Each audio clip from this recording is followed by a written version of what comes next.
పరిశుద్ధుడు మన రక్షకుడైన యేసుక్రీస్తు ప్రభు నామములో కూడి వచ్చిన మీ అందరికీ నా వందనాలు తెలియజేస్తున్నానండి. ఇది మన ధ్యానం నిమిత్తము కీర్తన గ్రంథము 16వ అధ్యాయము 6వ వాక్యాన్ని చదువుకుందాం. మనోహర స్థలములలో నాకు పాలు ప్రాప్తించెను, శ్రేష్టమైన స్వాస్థ్యము నాకు కలిగెను. చిన్న ప్రార్థన చేసుకుందాం. పరిశుద్ధము నమ్మకలిగిన మా ప్రియ పరలోకపు తండ్రి, మీకు వందనాలు స్తోత్రాలు ప్రభువా. అల్పుడను నిష్ప్రయోజకుడైన నన్ను మీరు అంగీకరించి అగ్నిచేత కాల్చి పుటం వేసి పరిశుద్ధపరిచి మాకు ప్రయోజనకరమైన ఒక ఉన్నతమైన ఉపదేశాన్ని మాకు మీరే బోధించి మీరే మహిమ పొందమని చిన్నపిల్లలు చేయకుండాను నాయన మీరే మీ సహాయం కొరకై ప్రార్థిస్తూ ఉండగా కృప దయచేయండి.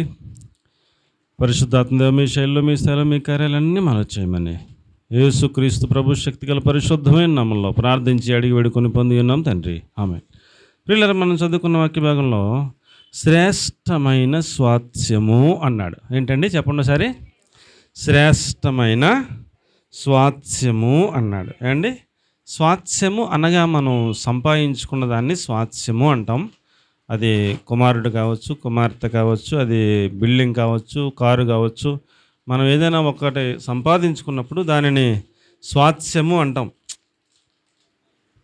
ఆ స్వాస్థ్యము ఎలాంటిది కలిగిందంట? ఆయనకి శ్రేష్టమైన స్వాస్థ్యము కలిగింది అన్నాడు. అండి, మనం కూడా శ్రేష్టమైనటువంటి స్వాస్థ్యమును సంపాదించుకున్నట్లుగా అసలు ఏది శ్రేష్టమైనది అనేది మనం తెలుసుకోవాలి. ఏమండి, మనం ఏం సంపాదించుకోవాలనుకుంటున్నాం? ఒక స్వాస్థ్యమును సంపాదించుకోవాలి. ఏమండి, ఒక స్వాస్థ్యమును సంపాదించుకోవాలి అన్నప్పుడు అది సంపాదించుకునేది శ్రేష్టమైనది సంపాదించుకోవడం మంచిది కదా.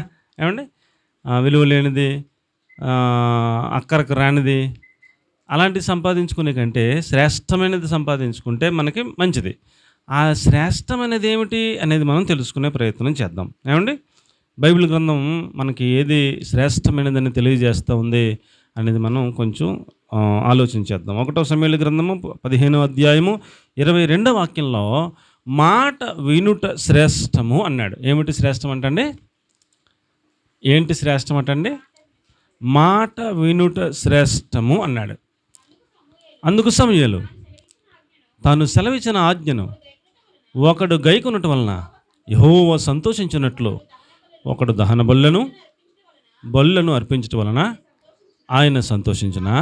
ఆలోచించము, బలులు అర్పించుట కంటే ఆజ్ఞను గైకొనుటయు, పొట్టేళ్ల కొవ్వు అర్పించుట కంటే మాట వినుటయో శ్రేష్టము అన్నాడు. దేవునికి స్తోత్రం కలిగనుగాక. ప్రియులారా, ఏమిటి శ్రేష్టమైంది అని మనం కనుక ఆలోచన చేస్తే శ్రేష్టమైన స్వాస్థ్యమును మనందరం కూడా సంపాదించుకోవాలా. ఏంటి, ఏం సంపాదించుకోవాలి? శ్రేష్టమైన స్వాస్థ్యం. ఈ భూ సంబంధమైనటువంటి ఏమండి ఇల్లు, అది ఒక స్వాస్థ్యం. అది మనం వెళ్ళిపోతాం, ఇది ఎక్కడే ఉంటుంది. లేకపోతే ఏదైనా భూకంపం వస్తే మొత్తం కలిసిపోద్ది, భూమిలో దిగిపోతుంది. ఇది శ్రేష్టమైన స్వాస్థ్యం కాదు. మనం నివసించటానికి అవసరం కాబట్టి అది స్వాస్థ్యం. ఓకే, మనకి కుమారులు మనకి స్వాస్థ్యం కదా, కుమార్తెలు మనకి స్వాస్థ్యం. ఎంతవరకు? ఏమండి, అది మనం స్వాస్థ్యం అనుకుంటాం, మనల్ని మాత్రం ఏమీ చూడరు కదా. అది కూడా మనకి స్వాస్థ్యమే. దేవుడు నాకు ఒక స్వాస్థ్యమునిచ్చాడు, కుమార్తెనిచ్చాడు, కుమారునిచ్చాడు, మనం ఎంతో సంతోషపడతాం. ఏమండి, అది కూడా మనం ఇక్కడ ఉన్నంత వరకే కదా. శ్రేష్టమైన స్వాస్థ్యం ఏమిటి? ఆ స్వాస్థ్యాన్ని ఎలా సంపాదించుకోవాలి? ఆ శ్రేష్టమైనది అసలు ఏంటని మనం కొంచెం జాగ్రత్తగా లోపలికి ధ్యానం చేయగలిగితే దేవుడు సెలవిస్తున్న మాట ఏమిటంటే మాట వినుట శ్రేష్టము అన్నాడు. ఏంటి శ్రేష్టం అంటే ఈ దినాల్లో పిల్లల్ని మనం చూసినప్పుడు తల్లి అమ్మకని మంచినీళ్ళు తీసుకురమ్మా అని చెప్పింది అనుకోండి, కొడుకో కూతురుకో, వాళ్ళ తేర సరిగదా, వాళ్ళకే ఈ తల్లి తండ్రి పట్టుకెళ్ళి ఇవ్వాలా మంచిలు. అవునా కదా? వాళ్ళు పడుకుంటారో వాళ్ళు తేగలిగిన వయసు ఉంటుంది, వాళ్ళు వెళ్ళగలుదురు, తేగలుదురు, ఇవ్వగలుదురు. అంత చిన్నపిల్లలు అయితే మనం కూడా చెప్పం కదా, వాళ్ళు తేగలిగిన వయసు ఉంటుంది. అమ్మ వెళితే తే అంటే వాళ్ళు తేరో, వాళ్ళకి మళ్ళీ కావాల్సి వస్తే మనకు చెప్తే మనం తేవాలి వాళ్ళకి. అలాగున్నారు పిల్లలు. ఇప్పుడు శ్రేష్టమైన పిల్లలుగా మన పిల్లలు ఎదగాలనుకుంటే, పిల్లలు శ్రేష్టమైనటువంటి బిడ్డలు అవ్వాలనుకుంటే వారు తల్లి మాట వినాలి, తండ్రి మాట వినాలి.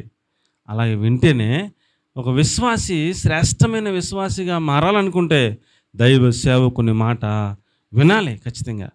మాట వినటం అంటే అర్థం ఏంటంటే అండి, ఇప్పుడు ఇప్పుడు అంతా ఎటకారం కదా. తల్లి అమ్మ కానీ మంచినీళ్ళు పట్టురా అందనుకోండి, అమ్మ మంచినీళ్ళు పట్టురా మంది అని ఎక్కడ కూర్చుంటే అక్కడే కూర్చుని మాట విన్నాను అంటే అది కాదు వినటం. మాట వినటం అంటే ఏంటి అర్థం? ఆమె నీళ్లు తెమ్మన్నారు కాబట్టి నువ్వు లేచి వెళ్ళి తెచ్చి ఇస్తే అది మాట విన్నట్టు లెక్క, అంతే కదా. మాట వినటం అంటే దాన్ని ఆచరించటం మాట విన్నట్టు లెక్క, అంతేగాని నువ్వు చెప్పింది నాకు వినపడింది అలా కాదు, అది కాదు వినటం అంటే. అవునంటారు కదంటారు రండి. మాట వినడం అంటే ఆ చెప్పిన పని చేయడం సంపూర్తిగా దాన్ని మాట వినడం అంటారు. కాబట్టి ప్రియులరా, ఇక్కడ మనం సందర్భం ఏ సందర్భం అంటే, దేవుడు ఆ యొక్క సౌలు అనేటువంటి ఒక యవనస్తుని ఇశ్రాయేలు మీద 12 గోత్రాల మీదుగా రాజుగా నిర్ణయించి కొద్ది రోజులు గడిచిన తర్వాత, నానా ఇజ్రాయేల్ ప్రజలు ఐగుప్తు దేశం నుంచి కనాను దేశం వచ్చే మార్గంలో అమాలేకీయులు వెనక నుంచి వచ్చి దొంగ దెబ్బతీసి బలహీనులైన వారిని చాలామందిని చంపేశారు. యుద్ధం చేసి వారు ముందుగా యుద్ధానికి రాలేదు, వెనక నుంచి దొంగ దెబ్బతీసి చంపారు. అలాంటి అమాలేకీయులు భూమి మీద ఉండకుండా వారిని నిర్మూలన చేయాలి అని దేవుడు ఒక ఆజ్ఞ ఇచ్చాడు సౌలుకి. ఎలా చంపాలని కూడా క్లియర్గా చెప్పాడు.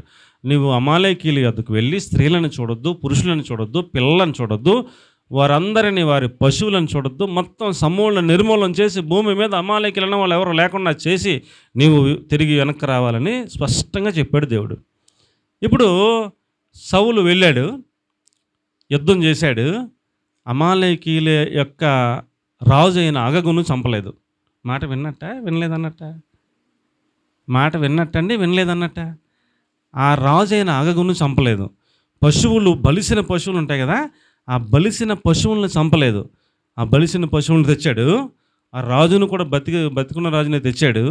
తెచ్చి సమూయేలు గారి దగ్గరికి వచ్చి, నేను దేవుడు చెప్పిన మాట నెరవేర్చాను, జయ సూచకమైన శిలను నిలిపాను అని చెప్పాడు. చెప్తే అప్పుడు సమూయేలు అన్నాడు, అలాగైతే నేను వినుచున్న ఆ రంకెలు ఏంటి అన్నాడు. అంతే, నీ జనులు నీ దేవుడైన యెహోవాకు బలి అర్పణ చేయడానికి తెచ్చారు అంటున్నాడు.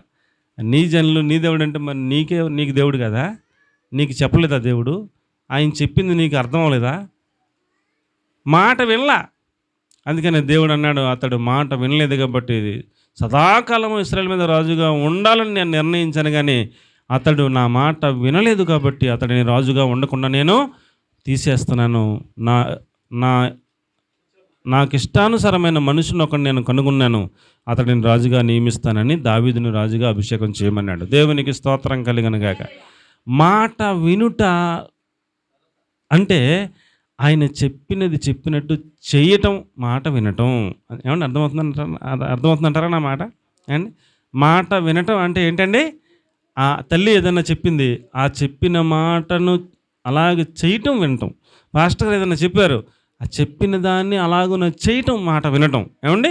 అప్పుడు అది శ్రేష్టమైనది సంపాదించుకుంటాం అన్నాడు. ఏం సంపాదించుకుంటాం? శ్రేష్టమైనది మనం సంపాదించుకోవాలంటే మొట్టమొదటి మెట్టు మాట వినడం.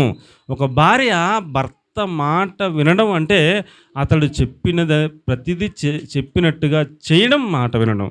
అలాగ గనక చక్కగా చేస్తే వాళ్ళిద్దరి మధ్యన తగువు ఎప్పటికీ వస్తుందా? రాదు. చాలా అన్యోన్యంగా సంతోషంగా వారి కుటుంబం సాగిపోతుంది. ఏమండి? మాట వినడం అంటే అందులో ఆ మాటను ప్రకారంగా జీవించటం అని అర్థం చేసుకోవాలని మీకు నేను మనవి చేస్తూ ఉన్నాను. ఆదికాండం 22:18 ఏమండి, అబ్రహాముకు దేవుడు అన్నాడు, అబ్రహాం, నీకు ఒక్కగానొక కుమారుడైన ఇస్సాకును నాకు బలి అర్పణగా నేను చూపించే పర్వతాల్లో ఒక పర్వతం మీద అర్పణగా ఇచ్చేయి అన్నాడు. ఇచ్చేయంటే అబ్రహాం ఎదిరించాడా? ఏమండి? ఎదిరించలా. అదేంటి ప్రభు, ఒక్కడే కొడుకు, ఆ ఒక్క కొడుకుని బలి ఇచ్చేయమంటావేమిటి అని అడగలా. మాట విన్నాడు. వినడా వినలేదా? ఏమండి చెప్పండి అమ్మ, వినడా వినలేదా?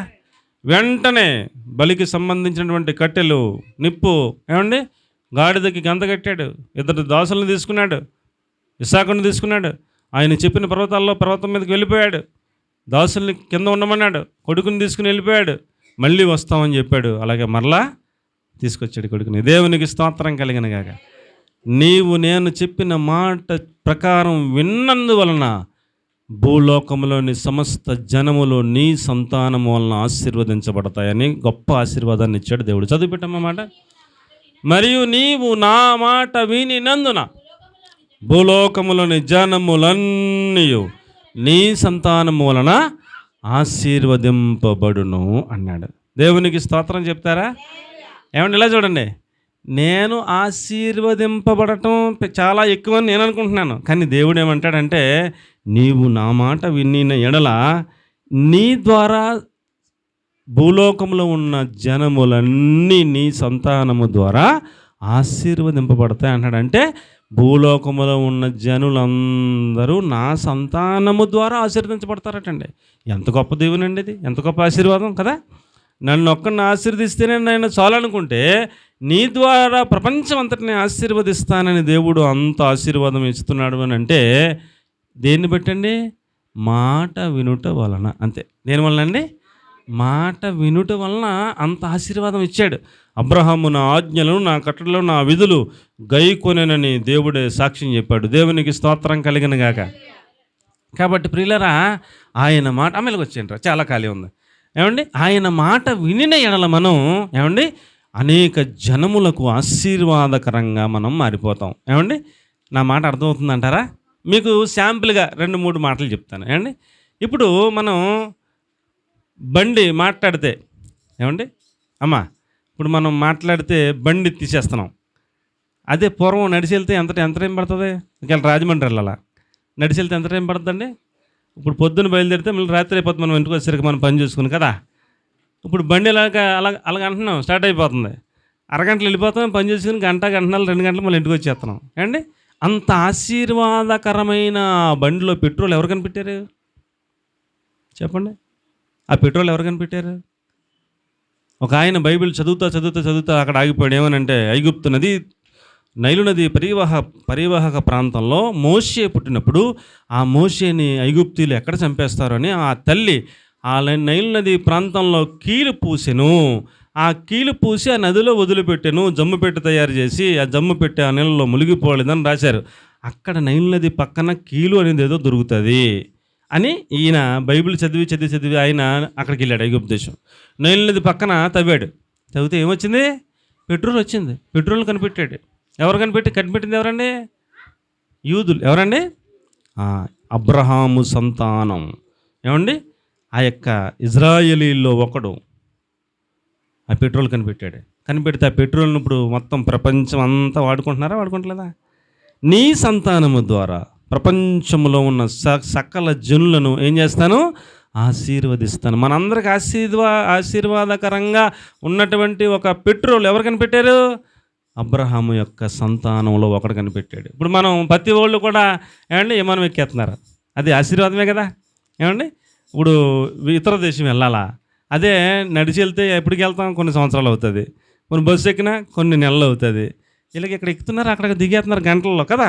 ఏమండి? అంత ఆశీర్వాదకరమైన విమానం ఎవరు కనిపెట్టారు చెప్పండి? ఎవరు కనిపెట్టారు? అబ్రహాము సంతానంలో ఒకడు. ఇవన్నీ కనిపెట్టింది ఎవరో చెప్పండి? ఇవన్నీ కనిపెట్టింది ఎవరో? ప్రపంచంలో ఉన్న సకల జనులు, సర్వ జనాంగము ఆశీర్వదించబడుతూ ఉన్నటువంటి ప్రతి పరికరము కూడా ఎవరు కనిపెట్టారు? అబ్రహాము సంతానంలో ఒకడు కనిపెడుతున్నాడు. ప్రపంచం అంతా వాడుకుంటున్నారు, ఆశీర్వాదకరంగా వాళ్ళు దీవింపబడుతున్నారు. ఏండి? ఎవరి ద్వారా ఆశీర్వదిస్తున్నాడు దేవుడు? ఎవరి ద్వారా ఆశీర్వదిస్తున్నాడు? ఇప్పుడు మన కొడుకేమో హైదరాబాద్లో ఉంటాడు, మనమేమో ఎప్పుడు వస్తాడో తెలియదు. ఇక్కడ ఫోన్ నెంబర్ నొక్కితే అక్కడికి వెళ్ళిపోతుంది. నాన్న బాగున్నావంటే, అమ్మ బాగున్నాను, కంగారు పడకంటున్నాడు కదా. ఆ సెల్ ఫోన్ కనిపెట్టింది ఎవరు చెప్పండి? సెల్ ఫోన్ కనిపెట్టింది ఎవరు? అబ్రహాము సంతానంలో ఒకడు కదా. ఏమండి? ఇప్పుడు మనం ఆపరేషన్ చేయాలంటే అనస్థీషియా, మత్తు ఇంజెక్షన్ ఇచ్చే డాక్టర్ గారు ఉంటాడు కదా ఆపరేషన్ చేసే ముందు. ఆ మత్తు ఇంజెక్షన్ కనిపెట్టింది ఎవరు? అబ్రహాము సంతానంలో ఒకడు. మీకు అర్థమవుతుందా? ప్రపంచంలో అందరికీ ఆశీర్వాదకరంగా ఉన్నటువంటి టెక్నాలజీ అది ఏదైనా తీసుకోండి, అది సెల్ ఫోన్ అనుకోండి, లేకపోతే మత్తు ఇంజెక్షన్ అనుకోండి, విమానం అనుకోండి, ఏదైనా అనుకోండి, మనందరికీ ఆశీర్వాదకరమైన ఒక పరికరం కనిపెట్టబడింది, మనందరికీ దీవెనకరంగా ఉంది అది అని అంటే అది కనిపెట్టింది ఎవరో? అబ్రహాము సంతానంలో ఒకడు కనిపెడతాడు. అది ప్రపంచంలో ఉన్న జనులందరికీ ఆశీర్వదింపబడుతున్నారు దాని ద్వారా. అలాగున దేవుని మాట ఏమండి ఈరోజు కూడా నెరవేర్చబడతా ఉంది. ప్రపంచంలో నోబెల్ బహుమతులు ఎవరికి ఎక్కువ ఇచ్చారంటే ఇజ్రాయెల్కే ఎక్కువ ఇచ్చారు.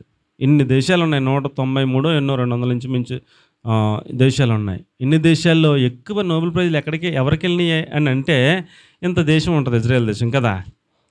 ఆ దేశంలో యూదులు, లేకపోతే యూదులు ఇంకా ఇతర దేశాల్లో కూడా ఉంటారు కదా, ఎక్కడైనా యూదుడికే ఆ యొక్క నోబెల్ ప్రైజ్ అనేది ఇస్తారు. ఎందుకంటే అలాంటివి కనిపెడుతుంటారు. వాళ్ళు ఎలా కనిపెడుతున్నారు? అబ్రహాము నా మాట వినినందున. ఒక్క పాయింట్ అంతే. ఏంటండి, ఎన్ని పాయింట్లు?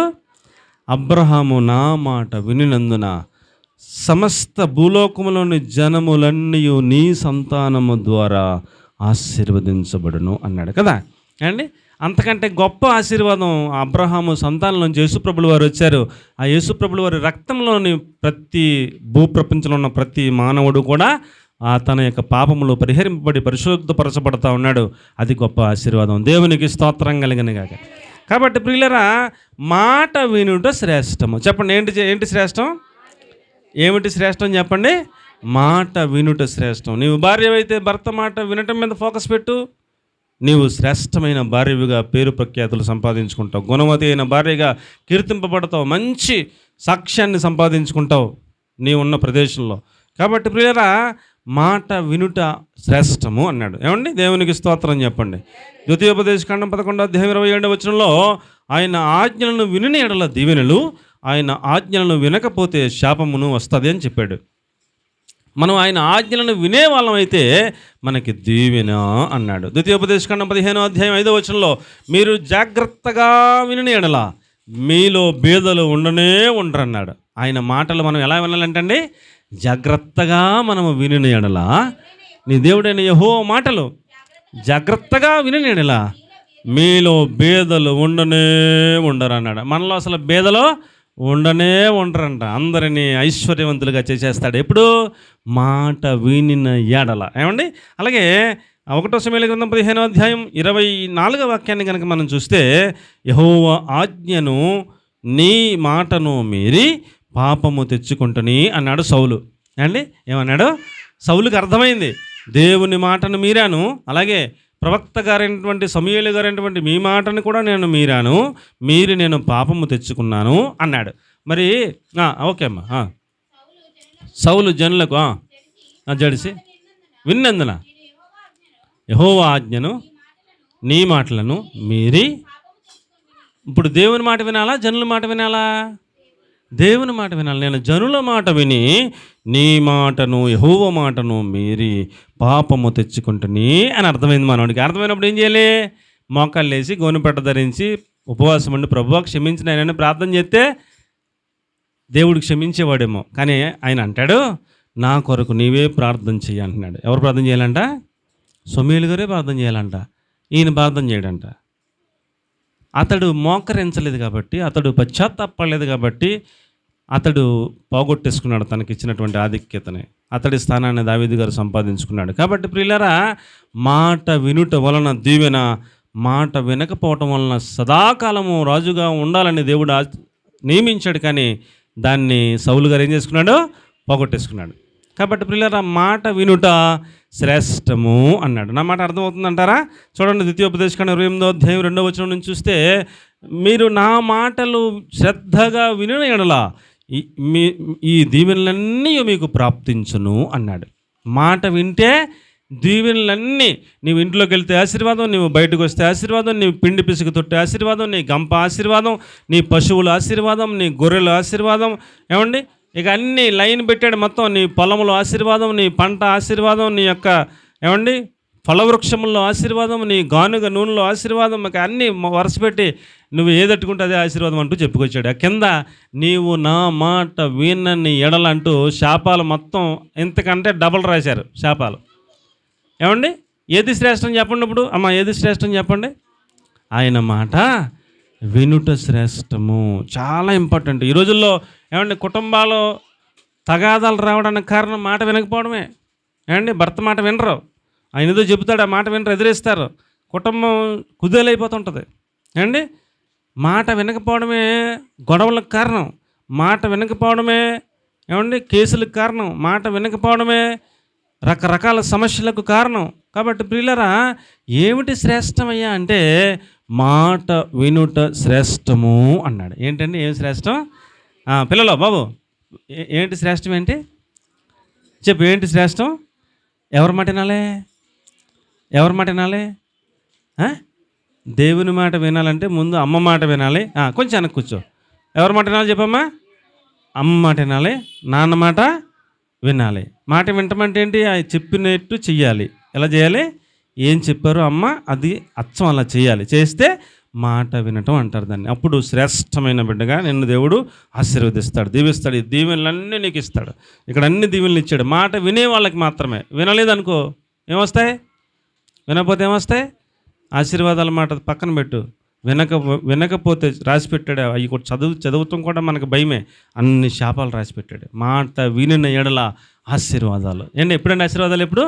మాట విని ఎడల ఆశీర్వాదాలు అన్నాడు. కాబట్టి ప్రియులారా, మనము మాట వినే వాళ్ళంగా శ్రేష్టమైనటువంటి వ్యక్తులంగా మనం అందరం కూడా మారిపోవాలని మీకు నేను మనవి చేసుకుంటా ఉన్నాను. ఏమండి, మార్కు సువార్త 5:27 వచ్చినాను కనుక మనం చూస్తే, ఒక స్త్రీ ఏమండి రక్తస్రావ రోగం చేత బాధపడుతూ ఉందంట. ఆమె యేసుప్రభు వారి గురించి వినిందంట. ఆ పక్కళ్ళు ఈ పక్కళ్ళు చెప్పారంట, యేసుప్రభు వారు మన పక్క ఊరు వచ్చారు, అక్కడ ఊరిలో ఉన్న వారందరూ కూడా స్వస్థత పొందుకున్నారు. మనకి ఈ పక్క ఊరు వచ్చాడు ఆయన, అక్కడ కూడా ఊళ్ళో ఉన్న వాళ్ళందరూ వెళ్ళారంట, స్వస్థతకు పొందుకున్నారంట అని వీళ్ళు చెప్పిన మాటలు విని ఏమండి ఆ యొక్క స్త్రీకి ఆ మాటలు విన్న తర్వాత విశ్వాసం వచ్చిందంట. ఆమె హృదయంలో అనుకుందంట, నేను కూడా యేసుప్రభు మన ఊరమ్మట వెళుతున్నప్పుడు మన సెంటర్లోకి వెళ్ళి ఆ వీధిలో కూర్చుని ఆయన వస్త్రపు చెంగు మాత్రం ముట్టిన స్వస్థపరచబడతారని విశ్వాసంతో వెళ్ళి ఆ రోడ్లో కూర్చుని ఆయన రావటమే ఆయన వస్త్రాన్ని ముట్టుకుంది. ఏమైందండి? ఆమె రక్తధార కట్టెను అన్నాడు. మనం వినటం ఎవరి మాట వినాలి అండి? ఆ పక్కమ్మ ముసలమ్మ ముచ్చట్లు, ఈ పక్కమ్మ ముసలమ్మ ముచ్చట్లు, వదిన కేకేసా వదిన అంటే ఆవిడ గురించి తెలుసా, ఎలాగంట అలాగంట అని చెప్తుంటే అని అయ్యంటాం ఇయ్యంటాం కాదు. సెల్ ఫోన్లో ఉన్నాయంటాం, సీరియల్లో ఉన్నాయంటాం, సినిమాల్లో ఉన్నాయంటాం. ఇది కాదు వింటాం. మనం ఏం వినాలి? యేసు ప్రభుల వారి గురించిన మాట వినాలి. అప్పుడు మనకు విశ్వాసం కలుగుతుంది. ఆ విశ్వాసం స్వస్థపరచబట్టడానికి కారణమైంది. ఆ విశ్వాసం ఏమండి ఆమెను రోడ్డు మీదకి తీసుకెళ్ళింది. ఆ విశ్వాసం యేసు ప్రభు వస్త్రం ముట్టుకునేలాగా చేసింది. ఆమె ఎన్నో తిప్పలు పడిందంట, ఆస్తి అంతా అయిపోయిందంట, డాక్టర్లు అందరూ అయిపోయారంట, ఎవరో బాగు చేయలేకపోయారంట. ఆమె వస్త్రపు చెంగు ముట్టిన వెంటనే ఆమె రక్తధార కట్టెను అని చెప్పి రాయబడి ఉంది. దేవుడు యేసు ప్రభు ఆగిపోయి, నన్ను ఎవరో ముట్టారు, నాలో నుంచి ప్రభావం వెళ్ళిపోయిందని అంటే వెంటనే ఆమె లేచి నిలబడి, అయ్యా నిన్ను ముట్టింది నేనే అయ్యా, నా పరిస్థితి ఇలాగ ఉండేదయ్యా, మిమ్మల్ని ముట్టగానే స్వస్థత కలిగిందయ్యా అని ఆ జనమందరూ వెంటుండగా సాక్ష్యం చెప్పింది. దేవుని నామాన్ని మహింపరిచింది. దేవునికి స్తోత్రం కలిగిన గాక. ఏ మాటలు వినాలి మనం? చెప్పండి. ఏ మాటలు వినాలి మనం? చెప్పండి. ఏ మాటలు వినాలి? యేసు ప్రభుల వారి మాటలు వినడానికి వేగిరపడాలి. సమయానికంటే ముందుగానే సిద్ధపడాలి. పరుగున మందిరానికి రావాలి. నా దేవుడు నాతో ఈరోజు ఏం మాట్లాడతాడని ఆసక్తిగా వినాలి. ఆ మాటలను మనం విని ఏమండి వాటిని హృదయమందు భద్రపరుచుకుని ఆ మాటల ప్రకారంగా మన జీవితాన్ని తయారు చేసుకోవాలి, సిద్ధపరచుకోవాలి. అది శ్రేష్టమైనది అన్నాడు. దేవునికి మహిమ కలుగును గాక. హల్లెలూయా. యాకోబు పత్రిక 1:19 కనుక మనం చూస్తే, వినుటకు వేగిరపడే వాళ్ళగా ఉండండి, మాట్లాడటకు నిదానించే వాళ్ళుగా ఉండండి, కోపించుటకు నిదానించే వాళ్ళగా ఉండండి అంటూ చెప్పాడు. అండి మనం వినటానికి ఏం చేయాలంట? వేగిరపడాలంట. ముందుగా పరిగెత్తుకు రావాలి మందిరానికి, శ్రద్ధగా వినాలి, మాట్లాడటానికి నిదానించాలి, కోపపడటానికి కూడా నిదానించాలి. వినాలి. ఏం వినాలి? వేగిరపడుతూ దేవుని మాటలు మాత్రమే వినాలి.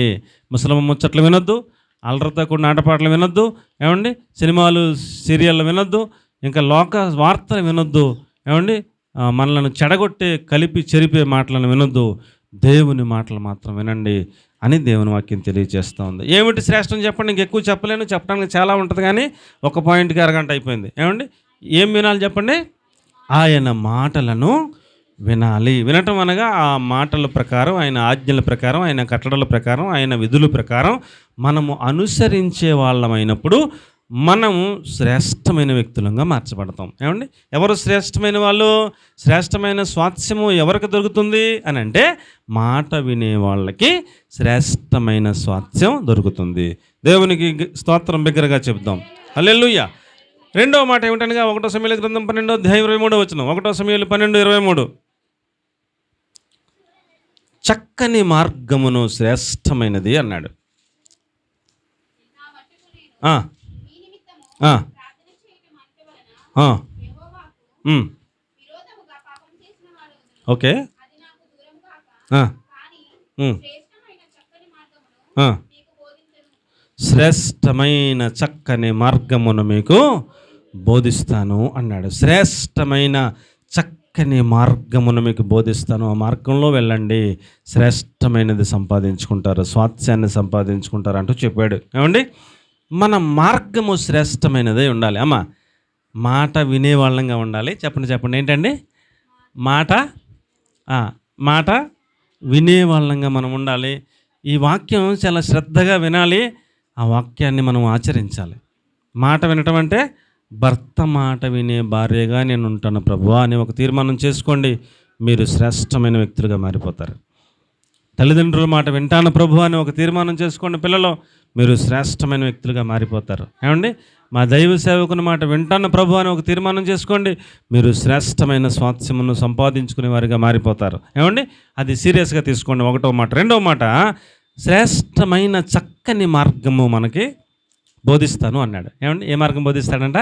శ్రేష్టమైన చక్కని మార్గమును బోధిస్తాడంట. ఏమండి, ఇప్పుడు మార్గములు చాలా ఉన్నాయి. అమ్మా చూడండి, మార్గములు చాలా ఉన్నాయి. ఇప్పుడు రాజమండ్రి వెళ్ళాలి, ఎన్ని రకాలుగా వెళ్ళొచ్చు? మార్గములు ఎన్ని ఉన్నాయి?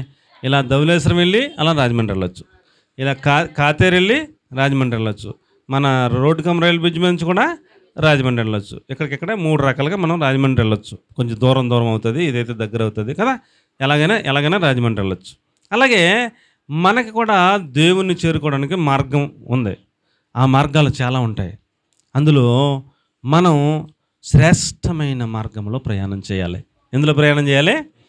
శ్రేష్టమైన మార్గంలో మనం ఎంపిక చేసుకోవాలి, శ్రేష్టమైన మార్గంలో నడవాలి. వేరే వేరే మార్గంలో పడి వెళితే ఒక్క సందు తేడా వస్తే మన గమ్యం మారిపోద్ది కదా.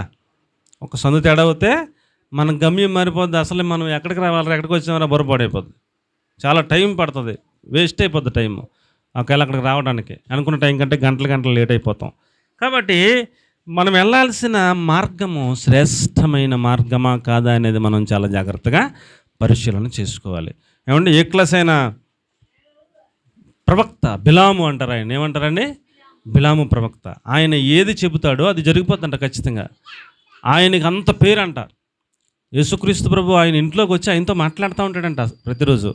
అలాంటి శ్రేష్టమైన భక్తుడు, ప్రవక్త అయినటువంటి బిలాము, ఏమండి, అతడి గురించి బాలాకు రాజు విన్నాడు. ఏ రాజు అండి? బాలాకు రాజు విన్నాడు.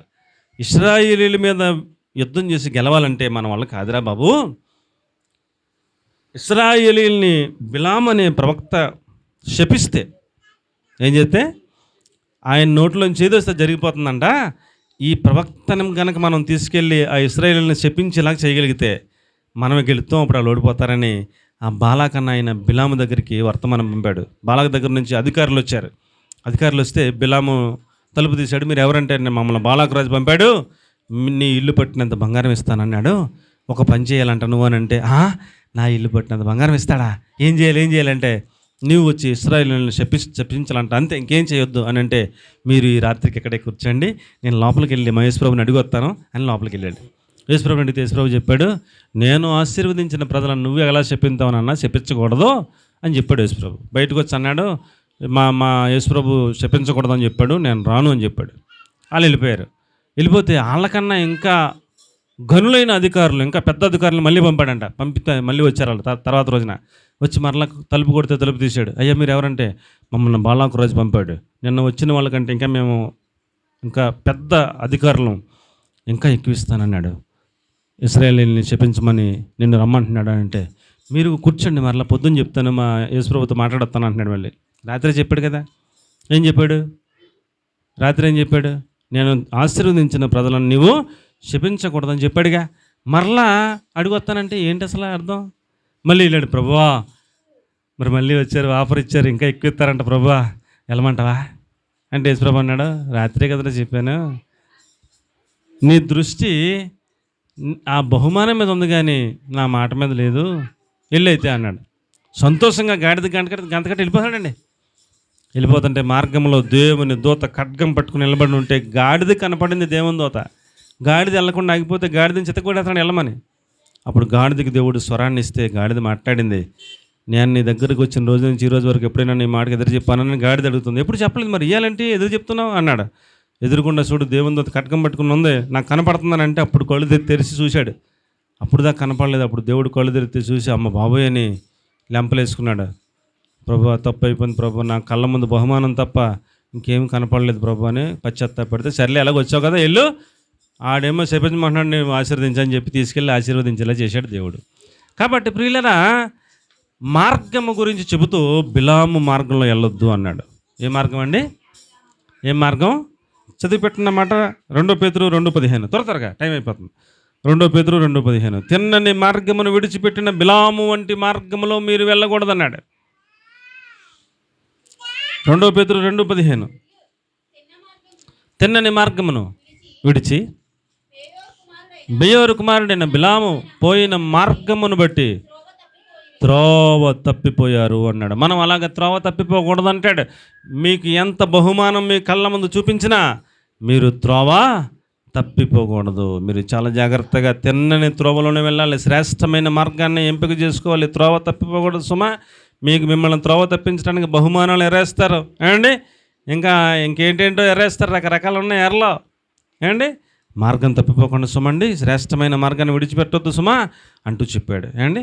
కాబట్టి మనకి ఇవ్వబడిన శ్రేష్టమైన మార్గమును విడిచిపెట్టి మనము త్రోవ తప్పిపోకూడదని ప్రభు పేరట మనం చేసుకుంటూ ఉన్నాను. చాలామంది భక్తులు త్రోవ తప్పారు, అందుకని మనం త్రోవ తప్పకూడదు. మనము శ్రేష్టమైన మార్గంలోనే వెళ్ళాలి. అప్పుడు శ్రేష్టమైన స్వాస్థ్యమును సంపాదించుకోగలుగుతాం. అది మొదటి మెట్టు మాట వినుట ద్వారా వస్తుంది. రెండవది శ్రేష్టమైన మార్గమును విడిచిపెట్టకుండా ఉండటం ద్వారా మనం శ్రేష్టమైన స్వాస్థ్యమును సంపాదించుకోవచ్చని దేవుని వాక్యాన్ని బట్టి మీకు నేను మనవి చేస్తూ ఉన్నాను ఏమంటే. ఆదికాండం 18వ వచనంలో నీతి న్యాయములను జరిగించుట యెహోవా మార్గము అన్నాడు. దేవుని మార్గం ఎలా ఉంటుందటండి? నీతి న్యాయములను జరిగించుట అనే మార్గము యెహోవా మార్గం అంట. అంటే దేవుని మార్గంలో ఏముంటాయి? నీతి ఉంటుంది, న్యాయము ఉంటుంది అనమాట అండి. ఎట్లనగా యెహోవా అబ్రహామును గురించి చెప్పినది అతన్ని కలుగజేయనట్లు నీతి న్యాయములు జరిగించుట యెహోవా మార్గము అతడు వారికి ఆజ్ఞాపించాడు అన్నాడు. అతను నేను ఎరుగుదును అన్నాడు. దేవునికి స్తోత్రం కలిగను గాక. మన మార్గములో నీతి న్యాయము ఉండాలి, అది దేవుని మార్గము అన్నాడు. దేవునికి మహిమ కలుగును గాక. నిర్గమాకాండం 33:13లో మన మార్గము, నీ మార్గము నాకు తెలుపుము, అప్పుడు నేను నిన్ను తెలుసుకుంటాను అన్నాడు. మోషే గారు అన్నాడు, దేవునితో అన్నాడు, ప్రభువా నిన్ను నేను తెలుసుకోవాలని ఆశపడుతున్నాను, నీ గురించి తెలుసుకోవాలని ఆశపడుతున్నాను, నీ మార్గము నాకు తెలియచేయవా అన్నాడు. ఆయన మార్గంలో మనం వెళితే మనకేమర్థమవుతుందండి? ఆయన గురించి మనకు అర్థమవుతుంది. ఎవరి గురించి అర్థమవుతుంది? దేవుని గురించి మనకు అర్థమవుతుంది. ఆయన మార్గంలో నీతి ఉంటుంది, ఆయన మార్గంలో ఏమండి న్యాయం ఉంటుంది, ఆయన మార్గంలో యథార్థత ఉంటుంది. ఆయన మార్గంలో వెళుతూ ఉండేవారికి ఆయన ఎలాంటి వాడో అర్థమవుతుంది. దేవునికి స్తోత్రం కలిగిన కాక. ఏమండి మనం ఏ మార్గంలో వెళుతున్నామో ఆ మార్గము ఎవరిదో ఆయన యొక్క గుణగణాలు మనకు అర్థమవుతాయి ఆయన మార్గంలో వెళితే. ఏమండి దుష్టుడి మార్గంలో వెళ్ళామనుకోండి ఏమర్థమవుతుంది? ఒక నెల మోసం చేయాలి, ఒక నెలాగా దెబ్బతీయాలి, ఒక నెల పాడు చేయాలి, ఒక నెలాగా నష్టం చేయాలి. ఇవన్నీ ఏ మార్గంలో ఉంటాయి? దుష్టుని మార్గంలో ఉంటాయి. ఏమండి ఎలాగా ఒకరిని ఆడి వ్యాపారాన్ని కొలగొట్టాలి, ఇవన్నీ దుష్టుని మార్గంలో ఉంటాయి. అండ్ మార్గాన్ని బట్టి పద్ధతులు ఉంటాయి సుమండి, చాలా ప్రమాదం. కాబట్టి మన మార్గము యెహోవా మార్గం అయితే అప్పుడు మనకేం తెలుసుద్దంట? ఆయన ఎలాంటి వాడో మనం తెలుసుకోవచ్చని మోషే గారు చెప్తున్నాడు. నీ మార్గము నాకు తెలుపుము, అప్పుడు నేను నిన్ను తెలుసుకుంటాను అన్నాడు. కాబట్టి దేవుని మార్గము మనకు తెలియచేయబడితే అప్పుడు దేవుడు ఎలాంటి వాడో మనకి అర్థమవుతుంది. కాబట్టి మనం ఏ మార్గంలో వెళ్ళాలి? శ్రేష్టమైన దేవుని మార్గంలో మాత్రమే వెళితే మనకు ఆయన ఎలాంటి వాడో మనం తెలుసుకునే అవకాశం ఉంటుందని నేను మీకు మనవి చేసుకుంటా ఉన్నాను. అలాగే యెహోషువ గ్రంథం 1వ అధ్యాయం 8వ వచనంలో వ్రాయబడిన వాటన్నిటి ప్రకారము చేయుటకు నీవు జాగ్రత్త పడిన ఎడల, దివారాత్రులు ఆ యొక్క వాక్యమును ధ్యానించిన ఎడల నీ మార్గము చక్కగా వర్ధల చేసుకొని చక్కగా ప్రవర్తించదవు అన్నాడు. ఏమండి, మన మార్గము చక్కగా వర్ధల చేసుకొని మనం వెళుతున్న మార్గమును మనము చక్కగా ప్రవర్తించాలి అని అంటే ఏమండి, ఆయన ఆజ్ఞలు, కట్టడలు, విధులను జాగ్రత్తగా అనుసరిస్తూ మన మార్గమును దేవుని మార్గంలో ఉందో లేదో ఎప్పటికప్పుడు మనం బేరీజు వేసుకుంటూ జాగ్రత్తగా ఆ మార్గంలో వెళ్ళగలిగితే అప్పుడు మనం ఏమండి వర్ధిల్ల చేసుకుంటాం, మనల్ని మనం చక్కగా ప్రవర్తిస్తామంట. దేవునికి స్తోత్రం కలిగిన గాక.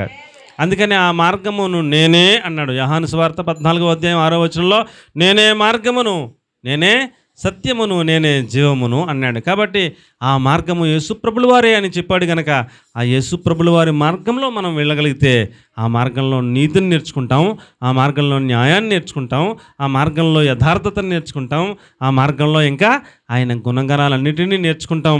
ఆ మార్గం మనల్ని చివరికి ఎక్కడ తీసుకెళ్తుందండి? నిత్య జీవమునకు తీసుకుని వెళ్తుంది. దేవునికి స్తోత్రం కలిగను గాక. ఏమిటయ్యా శ్రేష్టమైనది అని అంటే మాట వినుట శ్రేష్టము అన్నాడు. రెండవది ఏమిటయ్యా శ్రేష్టం అంటే నేనే మార్గము, ఆ మార్గములోబడి వెళితే శ్రేష్టమైన దాన్ని సంపాదించుకోగలుగుతారు అన్నాడు. మూడవది కీర్తన గ్రంథం 84వ అధ్యాయం 10వ వచనం, ఒక దినము ఆయన మందిరంలో గడుపుట శ్రేష్టము అన్నాడు. ఏమిటి శ్రేష్టం చెప్పండి? చెప్పాలి. ఏమిటి శ్రేష్టం అంట? సినిమా నీ ఆవరణంలో ఒక దినము గడుపుట 1000 దినముల కంటే శ్రేష్టము అంటూ మాట్లాడాడు. కాబట్టి ఏంటి శ్రేష్టం అంటండి? 6 రోజులు మన ఇంటికాడ ఉన్నటువంటి సమయం కంటే దేవుని మందిరంలో గడిపిన 3 గంటలు చాలా చాలా శ్రేష్టమైనవి అనే విషయాన్ని గమనించి గుర్తించి ఆ మందిరంలో గడిపే ఆ సమయాన్ని కోల్పోకుండా మనము సమయానికి సిద్ధపడి పరుగున రావాల్సిన వారమై ఉన్నామని మీకు నేను మనవి చేసుకుంటా ఉన్నాను. రాజుగారిగా ఉన్నటువంటి దావీదు కూడా జనులు దేవుని మందిరంకు వెళుతూ ఉన్నప్పుడు, రాజా దేవుని మందిరికి వెళుతున్నాం అన్నప్పుడు రాజుగారు దావీదు గారు సంతోషించేవాడంట, ఆనందించేవాడంట. ఎప్పుడు ఆయన మందిరంలోకి వెళ్ళుదనా, ఎప్పుడు ఆయన మందిరంలో ప్రవేశించుదనా, ఎప్పుడు ఆయన మందిరంలో నేను ధ్యానం చేసుకుందనా అని ఎదురు చూస్తూ ఉండేవాడంట. చిరకాలము యెహోవా మందిరంలో నేను నివాసం చేస్తాను, నీ మందిర ద్వారబంధముల దగ్గర నేను కావలి ఉంటాను, నీ మందిరంలో ఒలీవ చెట్టు వలె నేను ఉన్నాను, నీ మందిరంలో నుంచి నన్ను తోసివేయకు ప్రభువా అంటూ ఆయన మందిరం యొక్క విశిష్టత, ఆయన మందిరంలో ఉన్నటువంటి ఆ యొక్క ఆశీర్వాదాన్ని ఎరిగిన వాడై రాజుగా సింహాసనం మీద కూర్చుంటం కంటే ఆయన మందిరంలో ఉండటం నాకు చాలా ఆశీర్వాదం అని ఆయన భావించేవాడు, సంతోషపడేవాడు, ఆనందపడేవాడు. ఆయన మందిరానికి ఇచ్చే విలువ ఆయన మందిరానికి ఇచ్చాడు. కాబట్టి ప్రియులారా, 40 సంవత్సరాలు యుద్ధాలు చేసి సంపాదించినటువంటి కొన్ని కోట్ల విలువ చేసే బంగారం, కొన్ని టన్నుల బంగారం సంపాదించి పెట్టి తనకి పుట్టిన బిడ్డల్లో ఒక్కడికి ఒక కాసు కూడా ఇవ్వాల. మొత్తం బంగారం అంతా దేనికి ఇచ్చాడండి? సంపాదించిందంతా నా దేవుని మందిరం మీద నాకున్న మక్కువ చేత ఇన్ని టన్నుల బంగారం నేను దేవుని మందిరం కోసం ఇచ్చాను అన్నాడు. ఇశ్రాయేలులందరికీ పిలుపునిచ్చాడు, నేను ఇంత ఇచ్చాను, 40 సంవత్సరాల్లో నా దేవుడు నాకు సంపాదించుకోవడానికి ఇచ్చిన బలాన్ని బట్టి సంపాదించింది నా దేవుని మందిరానికి ఇచ్చాను, మీరు కూడా మీరు ప్రేరేపించబడిన వాళ్ళు దేవుని మందిరానికి ఇవ్వండి అంటే ఒక్కొక్కడు వాడికి ఎంత ఒప్పుకుంటే అంత పట్టుకొచ్చి ఇచ్చారు. అదంతా ఒక చోట చేర్చి కొడుకు సొలొమోనుకు చెప్పాడు, నానా ఇదంతా ఉపయోగించి దేవుని మందిరాన్ని కట్టు అని చెప్పాడు. ఘనమైన మందిరం సొలొమోను చేత దేవుడే కట్టించాడు. దేవునికి స్తోత్రం కలిగిన గాక. మనము ఎక్కడ ఉండటం శ్రేష్టం? చెప్పండి. ఆయన మందిరంలో ఉండటం, ఒక దినము గడపటం, అది ఉపవాస ప్రార్థన, శుక్రవారం ప్రార్థన, అది ఆదివారపు ఆరాధన, అది ఆన్లైన్ ప్రేయరో ఏదైతే అది మందిరంలో గడిపే ఆ సమయం 1000 దినముల కంటే శ్రేష్టమైనది అని ఎరిగిన వారు పరుగున వస్తారు, మందిరంలో శ్రద్ధాభక్తులతో కూర్చుంటారు, భయభక్తులతో సమయాన్ని గడుపుతారు. ఆ మందిరంలో గడపటం అంత శ్రేష్టం అని అర్థమైనటువంటి వాళ్ళు ఏమండి ఆ మందిరాన్ని కొనియాడతారు. దేవునికి స్తోత్రం కలిగిన గాక. పాత నిబంధన గ్రంథంలో పిచ్చుకలకు నీ మందిరంలో ఆవరణంలో స్థలము దొరికింది అంటూ కోరహు కుమారులు ఏమండి నీ బలిపీఠం యొద్ద మాకు స్థానం ఇచ్చినందుకే స్తోత్రం ప్రభు అని వాళ్ళు కొనియాడుతున్నారు వారు రాసిన కీర్తనలో. అండి కోరహు చనిపోయాడు కదా, కోరహు కుమారులు మాత్రం చనిపోలా. కోరహు కుమారులు పరుగున బలిపీఠం కొమ్ములు పట్టుకున్నారు. పట్టుకుంటే ఆ బలిపీఠ కొమ్ములు పట్టుకున్న వాళ్ళు మాత్రం చనిపోకుండా కాపాడబడ్డారు. కోరహు, దాతాను, అబీరాము, వారితో పాటు ఉన్నటువంటి 250 మంది భూమి అలా నెరవేర్చి వారిని కుటుంబాలతో సహితంగా అలా మింగేసిందంట. భూకంపం వచ్చినట్టుగా మొత్తం కిందకి వెళ్ళిపోయారంట పాతాళంలోకి. అందులో ఆ బ్యాచ్లో తప్పించుకున్న వాళ్ళు ఎవరో కోరహు కుమారులు మాత్రమే. ఎలా తప్పించుకున్నారు? బలిపీఠం దగ్గరికి పరిగెత్తుకెళ్ళి బలిపీఠపు కొమ్ములను పట్టుకున్నారంట. అందుకని తప్పించబడ్డారు. కాబట్టి ఆయన ఆవరణంలో ఉన్న బలిపీఠం కొమ్ములు పట్టుకుంటేనే చావు నుంచి తప్పించబడితే ఆయన పరిశుద్ధ స్థలంలో ఉంటుంది. ఇంకెంత భాగ్యం! అతి పరిశుద్ధ స్థలంలోకి వెళ్తే ఇంకెంత భాగ్యం! నీ ఆవరణంలో ఉండటమే చాలా శ్రేష్టం. అంటే ఏమండి, చనిపోవలసిన వాళ్ళని బతికామని వాళ్ళు ఎంతో ఆనందపడిపోయి నీ బలిపీఠం దగ్గర పిచ్చుకలకు చోటు దొరికింది ప్రభువా, మేము పిచ్చుకలు లాంటి వాళ్ళం, మాకు జీవితకాలం అంతా ఇక్కడే ఉంటాం ప్రభువా అని వాళ్ళు ఎంతో ఆశీర్వాదకరంగా దాన్ని తీసుకుని దేవుని కొనియాడుతున్నారని మీకు మనవి చేసుకుంటూ ఉన్నాను. దేవునికి స్తోత్రం కలుగును గాక. కాబట్టి ప్రియులరా, ఒక దినము గడుపుట ఎంతో శ్రేష్టము అన్నాడు. ఏమండి, ఆయన మందిరము అనగా అర్థం ఏంటంటే, నేను వారిలో నివసించున్నట్లు నాకు ఒక పరిశుద్ధ మందిరమును నిర్మింపవలెను అన్నాడు. మందిరం అంటే అర్థం ఏంటండి? ఈ మందిరంలోకి మనం ఎందుకు వస్తున్నాం? ఆయన మనలో నివసించున్నట్లు, ఆయన మనలో చెప్పండమ్మా, ఆయన మనలో నివసించున్నట్లు ఒక పరిశుద్ధ మందిరమును కట్టమన్నాడు. అంటే ఇక్కడ మందిరము కట్టబడింది అని అంటే, ఈ మందిరంలోకి వచ్చే ప్రతి వారు కూడా ఈ మందిరంలోకి రావడం ద్వారా, ప్రతి వారం లేకపోతే ప్రతి కూటంలో ఆయన వాక్యాన్ని వినటం ద్వారా ఒకానొక రోజుకి ఎలా మారాలి? మనం ప్రతి ఒక్కళ్ళం ఆయన నివసించే మందిరాలుగా, పరిశుద్ధ మందిరాలుగా మనలను మార్చే చోటు ఏమిటయ్యా అంటే దేవుని మందిరం. అర్థమవుతుందంటారా నా మాటలో? దేవుని మందిరం అంటే ఏంటండి?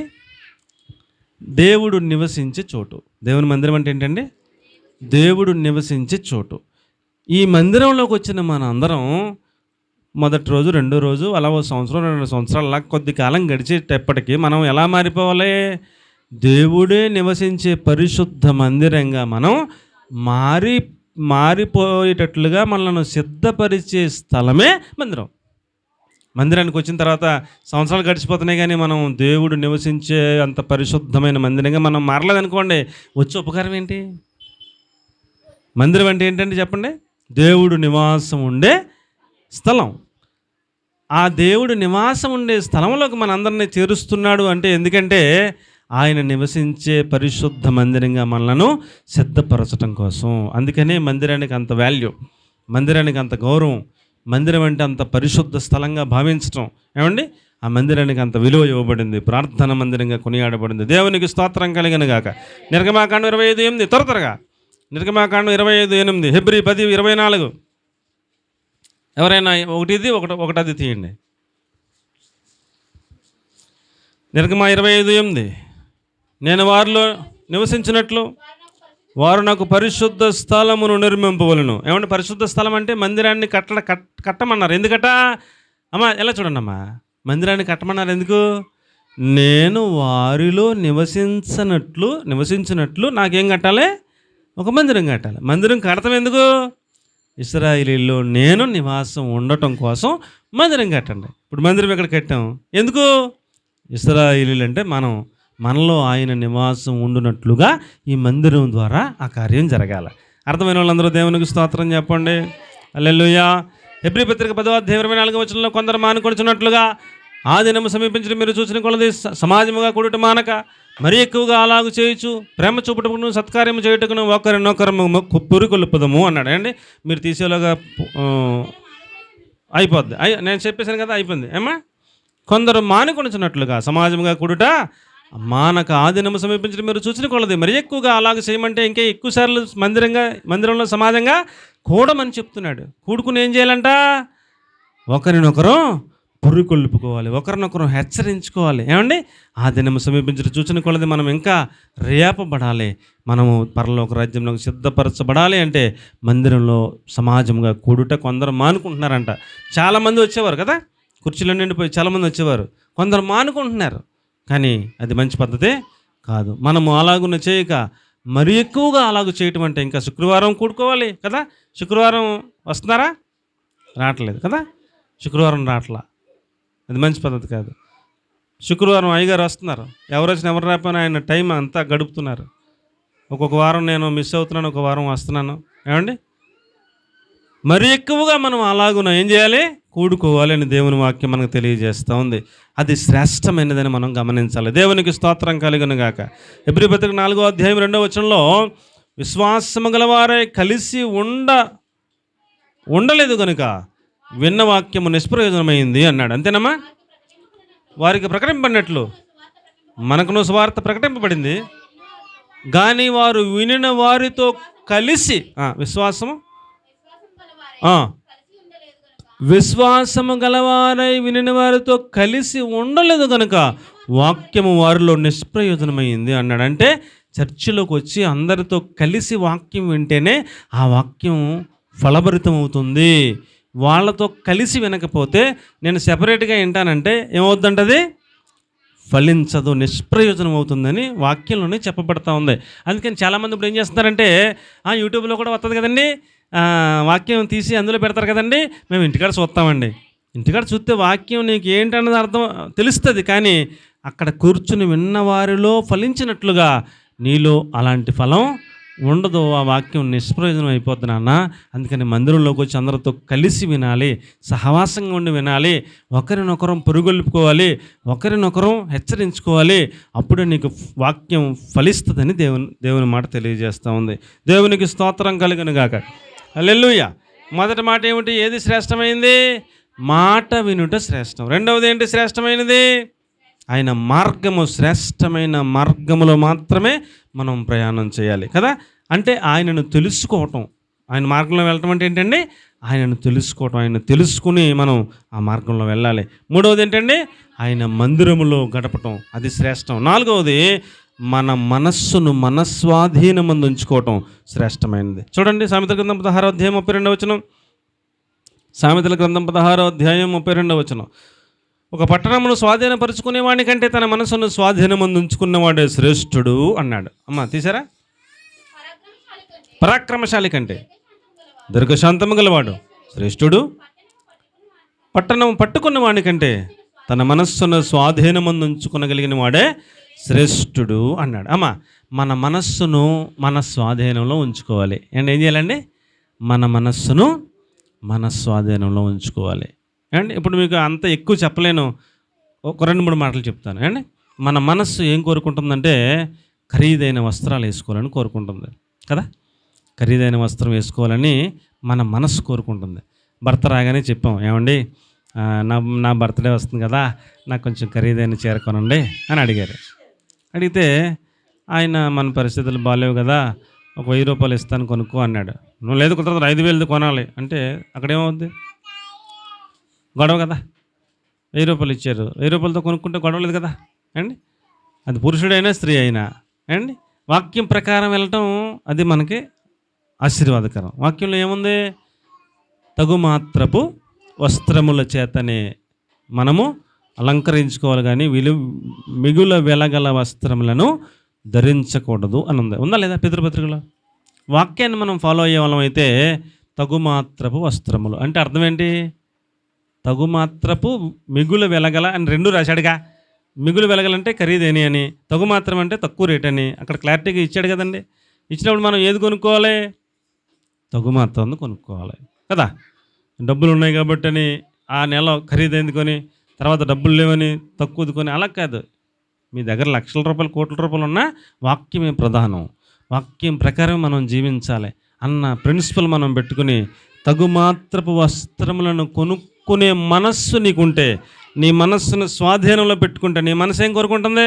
ఖరీదైంది కొనుక్కో అని కోరుకుంటుంది. నీ మనస్సుకు నువ్వేం చెప్పాలి? వాక్యం తగుమాత్రం కొనుక్కోమంది, మాట్లాడబాకో అని మనస్సును కంట్రోల్లో పెట్టి, మనస్సును మన స్వాధీనంలో పెట్టి వాక్యానికి ప్రాధాన్యత ఇచ్చి తగుమాత్రం తెచ్చుకున్నాం అనుకోండి, అది కంట్రోల్లో పెడతామంటే. అర్థమైందంటారా? అర్థం అవ్వదంటారా? ఏమండి, మనస్సు సినిమాకి వెళ్ళమని కోరుకుంటుంది, వాక్యం సినిమాకి వెళ్ళొద్దని చెప్తుంది. నోర్మై మాట్లాడగా అని మనస్సును కంట్రోల్ పెట్టి సినిమాకి వెళ్ళదనుకోండి, ఆడు సూపరు. నా మాట అర్థమవుతుందంటారా?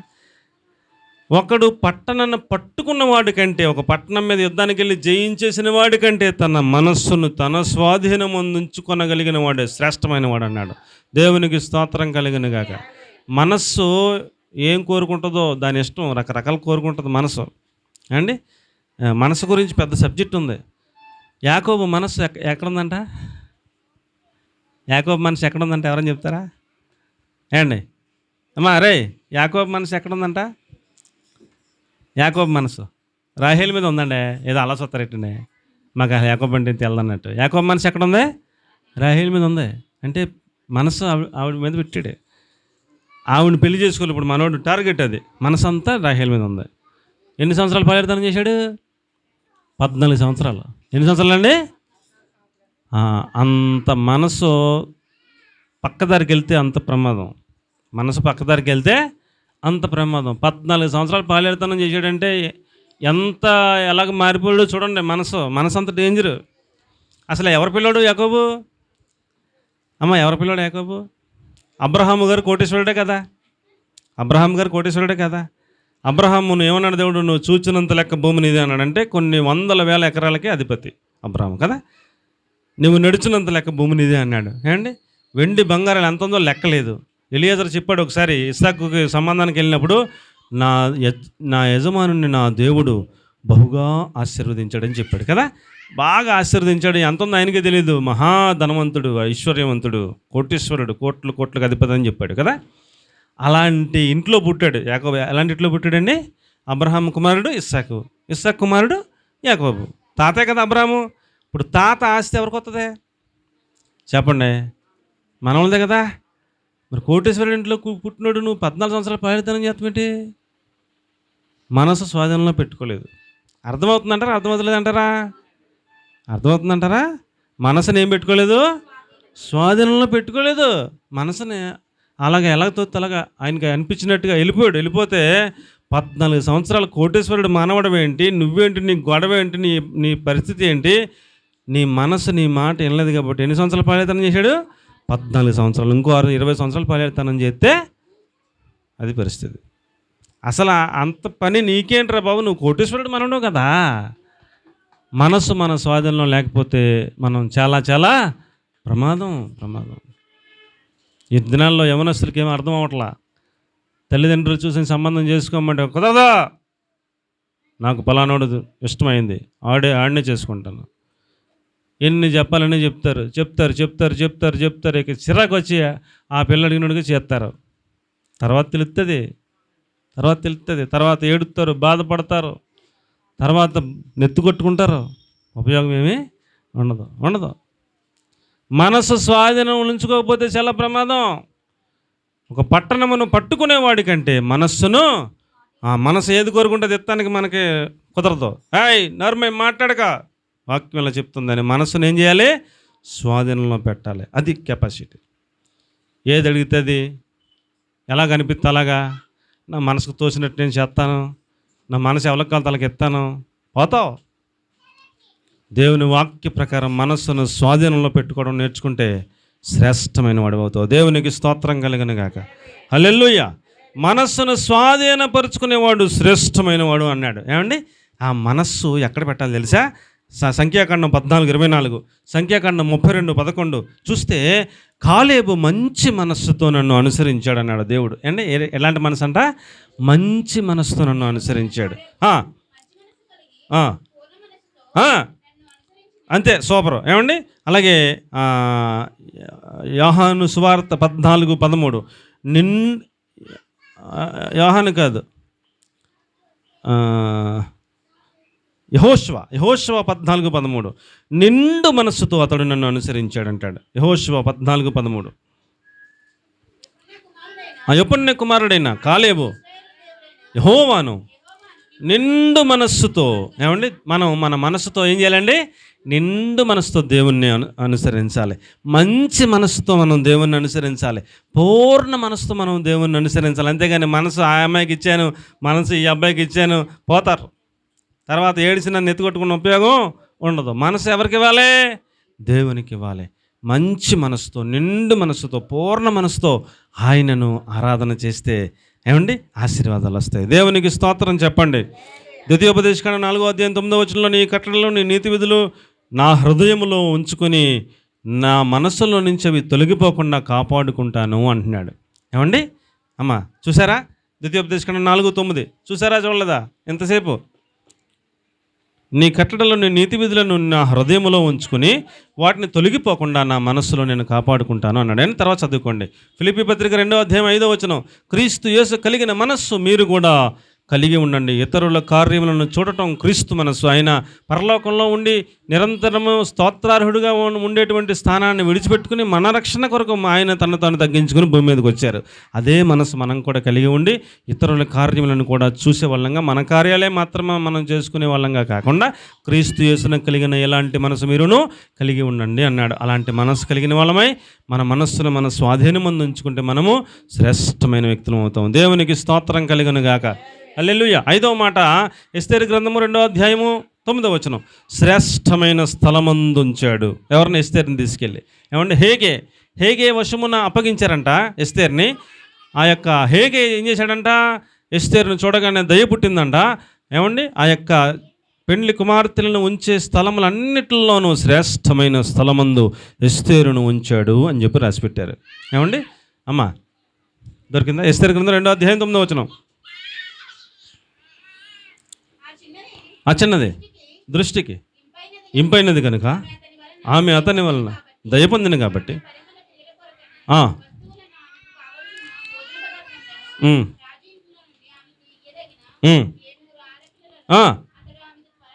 త్వరగా ఏర్పరిచి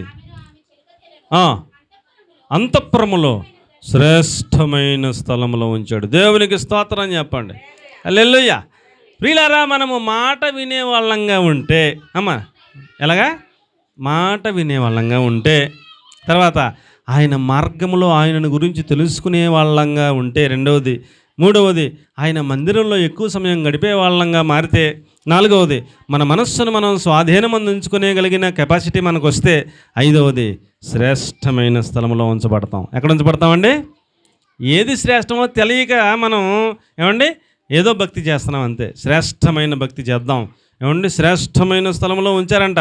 శూషన్ కోటలో కొన్ని 100,000 మంది ఆడపిల్లలు ఉన్నారు, కానీ వాళ్ళందరినీ ఉంచిన ప్రదేశాలు వేరు. ఈ ఎస్తేరు ఒక్కతను ఆమెను శ్రేష్టమైన అంతఃపురంలో ఉంచాడంట. దేవునికి స్తోత్రం కలిగిన గాక. ఆ బిడ్డను అంత శ్రేష్టమైన స్థలంలో ఉంచుటకు గల కారణం భక్తిగా పెంచబడింది. దేవునికి స్తోత్రం చెప్పండి. తల్లిదండ్రి చచ్చిపోయారంట. ఎస్తేరు తల్లిదండ్రి చచ్చిపోయారంట. ఎస్తేరు ఎక్కడ పెరిగిందంట? మొర్దెకై అనే తన చిన్న అన్నగారి దగ్గర పెరిగిందంట. మొర్దెకై ఎలా పెంచాడంట? దేవుని యందు భయభక్తుల్లో పెంచాడంట. భయభక్తుల్లో పెరిగిందంట. ఆ భయభక్తుల్లో పెరగబట్టి ఆమెను చూడగానే ఆ హేగేకి ఏం పుట్టిందంట? దయ పుట్టిందంట. శ్రేష్టమైన స్థలంలో ఉంచాడంట. ఆమె చిన్ననాటి నుంచి చిన్నాన్న మాట వింటూ పెరిగింది. ఆయన మాటకి లోబడి పెరిగింది. భయభక్తులతో పెరిగింది. ఆ భయభక్తులే ఏమండి రాజు దగ్గరికి వెళ్ళే వంతు వచ్చినప్పుడు హేగే అడిగాడమ్మా, రాజుగారి దగ్గరికి వెళ్ళే వంతు వచ్చిందిరా, నెక్స్ట్ నువ్వే వెళ్ళాలి, నీకు ఏ ఆభరణం కావాలో కోరుకో తల్లి, నువ్వేది కోరుకుంటే అది ఇస్తాను. రాజుగారు అలా పెట్టాడు నియమం. ఆ రోజు రాజు దగ్గరికి వచ్చే పిల్ల ఏది కోరుకుంటుంది ఇమ్మని చెప్పాడు. నీకు ఏది కావాలో కోరుకోమంటే ఆ బిడ్డ అంటది, అయ్యా నాకేమీ వద్దయ్యా, నీవు ఎలా అలంకరిస్తే అలాగ వెళ్తానయ్యా అంది. చప్పట్లు కొట్టు దేవునికి స్తోత్రం చెప్పండి. దేవునికి మహిమ కలుగును గాక. హల్లెలూయా. కాబట్టి ప్రియులారా, ఎంతమంది ఆడపిల్లని చూశాను, కొన్ని 100 మంది 1000 మంది ఆడపిల్లలు ఆ వంతు వచ్చినప్పుడు అమ్మ నీకు ఏది కావాలి కోరుకుంటే ఇంత లిస్ట్ ఇస్తున్నారు, వడ్డానం అంటున్నారు, అదని ఇది అన్నారు. వాళ్ళ లిస్ట్ అంతా ఇస్తే అన్ని ఆభరణాలు ధరించుకుని వెళ్తున్నారు. నువ్వేటమ్మ ఏమొద్దంటావేటి, నన్ను అలంకరించమంటావేటి అని అంటే, అయ్యా నాకేమొద్దయ్యా, నువ్వు ఎలా అలంకరిస్తే అలాగే వెళ్తానే అంది. హేగేకి నిజంగా ముచ్చట పడిపోయాడు. రాజుగారికి ఎలాగ అలంకరిస్తే ఆయన ఓకే చేస్తాడు ఎవరికి తెలుసు? హేగేకే తెలుసు. ఎంతమంది ఆడపిల్లల్లో ఏ పిల్లైనా అలా చెప్పిందా? మీరు కోరుకోండి అమ్మ అంటే వాళ్ళు లిస్ట్ చెప్తున్నారు. ఇక్కడ ఇది పాపిడి బిల్ల కావాలి, ఇక్కడ బాస్కింగ్ కావాలి, ఇక్కడేమో పొడక కావాలి, ఇక్కడేమో గొలుసు కావాలి, ఇంకెన్నో ఉంటాయి కదా, ఇక్కడేమో ఇది కావాలి, ఇక్కడేమో ఇది కావాలి, ఇక్కడేమో గాజులు కావాలి, ఇక్కడేమో వడ్డానం నడడానికి కావాలి, కాళ్ళకేమో ఈ కావాలి అవి కావాలని పెద్ద లిస్ట్ ఇస్తున్నారు అలా. ఏండి అవన్నీ ఆభరణాలు ఇస్తున్నాడు మనోడు. కానీ ఈ బిడ్డ అంటదే, నాకేమీ వద్దయ్యా, నువ్వు ఎలాగా అలంకరిస్తే అలాగ వెళ్తానయ్యా అంటే. మీకు సాదృశ్యంగా చెప్తున్నాను. రాజుగారేమో యేసుప్రభుకి సాదృశ్యం, హేగే ఏమో పరిశుద్ధాత్మ దేవుడికి సాదృశ్యం. ఇప్పుడు యేసుప్రభుకి ఎలాంటి పెళ్లి కూతురు అంటే ఇష్టమో ఎవరికి తెలుసు? పరిశుద్ధాత్మ దేవుడికి తెలుసు. ప్రభువా, నీ చిత్తానికి అప్పగించుకుంటున్నాను, నీ ఇష్టానికి అప్పగించుకుంటున్నాను, నువ్వు ఎలా పంపిస్తే అలాగ వెళ్తాను అంటుందన్నమాట అండి ఎస్తేర్. అప్పుడు యేసుప్రభుకి ఎలా అలంకరిస్తే ఆయన నచ్చుతుంది అలా అలంకరించి పంపాడు ఈయన. ఈ బిడ్డను చూడగానే రాజుగారు లేచి నుంచున్నాడు, కిరీటం పట్టుకొచ్చి నెత్తి మీద పెట్టాడు. దేవునికి స్తోత్రం కలిగిన గాక. కొన్ని వందల వేల మంది ఉన్నారు, ఎవరు వచ్చినా అలా చూసి పొమ్మంటున్నాడు రాజు. ఎవరు వచ్చినా కిరీటం తీయలా, పెట్టలా. ఎస్తేరును చూడగానే కిరీటం పెట్టాడు. ఏంటి కారణం? ఏంటి కారణం? ఏంటి కారణం? ఏంటి కారణం అండి? మీరు ఎలా అలంకరిస్తే అలా వెళతాను, నా ఇష్టమేం లేదు. పెంచినప్పుడు కూడా మొర్దెకై ఎలా చెప్తే అలాగంటే ఆమె ఇష్టమేం లేదు. రాజుగారి భార్య అయిన తర్వాత కూడా ఆమె ఇష్టమేం లేదు. మొర్దెకై ఎలా చెప్తే అలా చేసింది. ఈ రోజుల్లో ఏమండి, కొంచెం పెద్దోళ్ళు అయితే ఎవడిష్టం ఆడిది, పెద్దోళ్ళ మాట లెక్కలేదు ఏమండి, ఎవరి మాట వినే పరిస్థితులు లేవు. పెళ్ళి కాకముందు ఎందనుకోండి, అమ్మ పెళ్ళి కాకముందు ఎందే చిన్నమాట, పెళ్ళి అయ్యకుండా వినాలా? పెళ్ళి ఎవరితో అయింది? రాజుగారితో పెళ్ళి అయింది. ఇప్పుడు రాణిగారు చెప్పినట్టు మొర్దెకై వినాలా, మొర్దెకై చెప్పినట్టు రాణి వినాలా? మొర్దెకై గోనెపట్ట ధరించుకుని ఏడుస్తుంటే రాణికి తెలిసింది. రాణి మంచి వస్త్రాలు పంపించింది. మంచి వస్త్రాలు కట్టుకోమని రాణిగారు ఆజ్ఞాపించారంటే మొర్దెకై అంటాడు, ఇందు నిమిత్తమే నీవు ఒకవేళ రాణి అయ్యేవేమో. ఇజ్రాయేలీయులకు సహాయం ఒకవేళ నీవు మాట్లాడకపోతే సహాయం వేరొక దిక్కు నుంచి వస్తుంది, నీవు నీ కుటుంబం నశించిపోతారు, జాగ్రత్త. నేను ఇక్కడ ఉపవాసం ఉంటున్నాను, ఇజ్రాయేల్ అందరూ చనిపోయే ప్రమాదంలో ఉన్నారు, నువ్వు ఎందుకు వెళ్ళావో, రాణికి ఎందుకు అయ్యావో గుర్తు చేసుకొని ఘాటుగా మళ్ళీ సమాధానం ఇచ్చాడు. ఇలాగ అంటున్నాడు మొర్దెకై అని చెప్పాడు. చెప్తే వెంటనే నేను రాణిని ఇలాగ అంటాడా అని కోప్పడకుండా వెంటనే ఏం చేసిందండి, నేను ఉపవాసం ఉంటాను, నా చెలికెత్తులు ఉపవాసం ఉంటాం, మా చిన్నాన్న చెప్పినట్టే మేము కూడా చేస్తాం, ఆయన్ని కూడా ఉపవాసం ఉండమనండి, మొత్తం అన్ని సంస్థానాల్లో ఇజ్రాయేల్ అందరిని ఉపవాసం ఉండమనండి, రాజుగారు పిలవకుండా వెళ్ళకూడదు, వెళ్తే చంపేస్తారు, అయినా వెళ్తాను, దేవుడి చిత్తం, నేను నశించదనని చిన్నాన్నగారు మాటకి లోబడి ఉపవాసం ఉండి వెళ్ళింది. దేవునికి స్తోత్రం కలిగిన గాక. మనకి ఈ రోజుల్లో కొత్త ఉద్యోగం వస్తే మాట వింటలేదు, వింటున్నారా? ఉద్యోగం రాకముందు మందిరానికి ప్రతివారం వస్తారు, ఉద్యోగం వచ్చాక మందిరానికి కనపడరు. అంతకుముందు చాలా భక్తిగా ఉంటారు, ఉద్యోగం వచ్చాక మోసం. ఏమండి, ఒక 2-3 వారాల్లో, ఒక 4-5 నెలల దశంభాగం ఇస్తారు, తర్వాత మోసం. మనుషులు రకరకాల వేషాలు వేస్తున్నారు.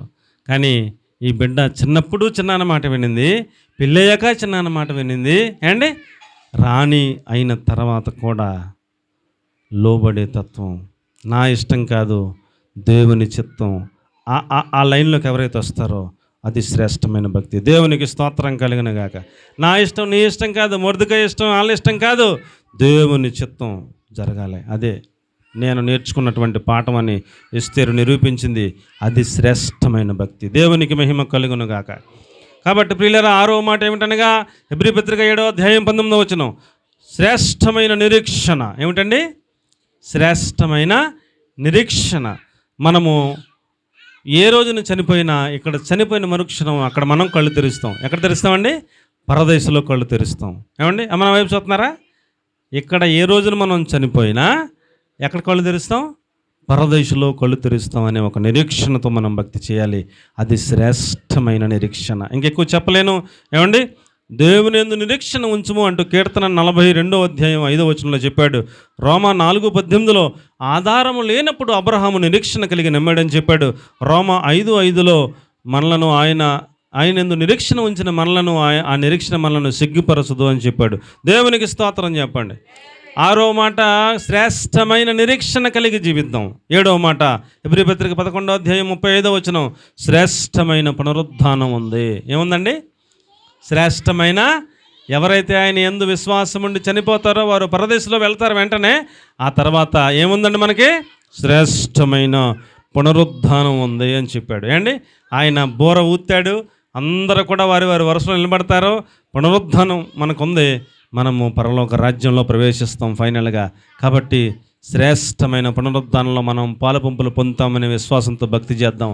అలాగున మనం శ్రేష్టమైన స్వాస్థ్యమును సంపాదించుకునే నిమిత్తము ఏం చేయాలి? ఫస్ట్ చెప్పండి. మాట వినుట. ఏంటండి? మాట వినుట. రెండవది ఆయన మార్గము, ఆయనను గురించి తెలుసుకుంటా. మూడవది ఆయన సన్నిధిలో గడుపుట. నాలుగవది మనస్సును స్వాధీనమందు ఉంచుకుంటా. ఐదవది శ్రేష్టమైన స్థలమందు ఉండునట్లుగా ఏమండి ఆయన చిత్తము చొప్పున నడవటం. ఆరవది శ్రేష్టమైన నిరీక్షణ.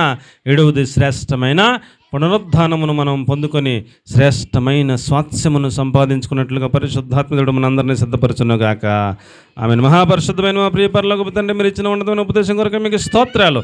శ్రేష్టమైనటువంటి పునరుద్ధానం పొందినట్టుగా మమ్మల్ని అందరినీ సిద్ధపరచమని, శ్రేష్టమైన స్వాస్థ్యము మేమందరము పొందుకుంటకు, శ్రేష్టమైన స్వాస్థ్యం మాకు కలిగిందని చెప్పే వారంగా మమ్మల్ని అందరినీ సిద్ధపరచమని యేసయ్య పేరిట ప్రార్థించి అడిగి వేడుకొని పొంది ఉన్నాం తండ్రి. ఆమేన్. God bless you.